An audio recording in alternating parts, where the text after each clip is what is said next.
Speedway. And Paul, you came here for many years, I know, as a fan, and again in 1971 you took over this Speedway. What was your reasoning behind it? What led you to actually come in and operate this track? Well, Earl, I guess it's a combination of things. First of all, I wasn't happy with the way things were being run here. If it rained on Friday night, if the prediction was rain for Saturday, the races were called. You couldn't build a fan base because they had no way of knowing what was going to happen. So I did a lot of complaining about it and everything else. And the next thing you know, we had a letter of resignation from the general manager of the Speedway and Fairgrounds. So I told the board of directors I was willing to take it over, and they gave me the job. So that's how I started in 1971.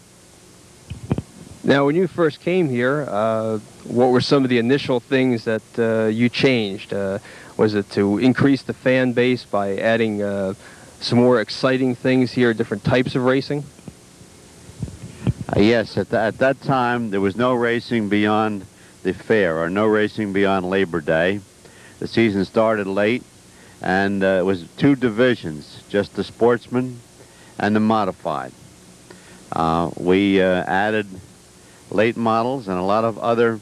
One thing I always believed in was added attractions, and I could see it by the attendance, the increases in attendance that we would get with added attractions.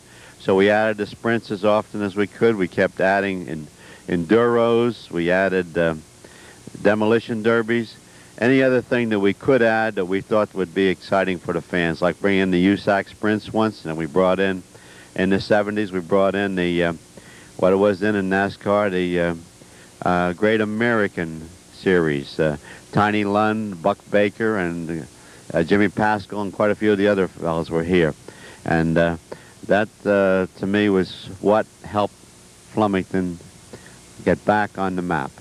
Now, the Flemington Speedway and the Fairgrounds, you know, it has its own unique atmosphere. This track is so different than many others, and there's certainly something about it, a mystique, if you will. What kind of sets Flemington apart for the fans as well as the drivers? Well, first of all, it's the shape. I don't think there's another track anywhere in the country that has the shape that Flemington has.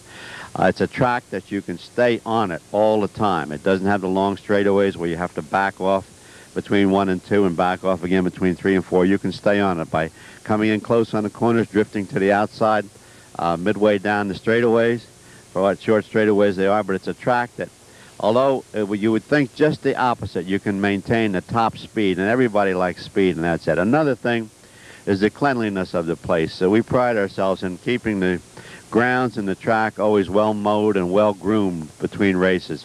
And these are very important things because people can come here and picnic. We have plenty of picnic benches and everything else to make it more than just a racing event. It's an affair. It's a happening here every week.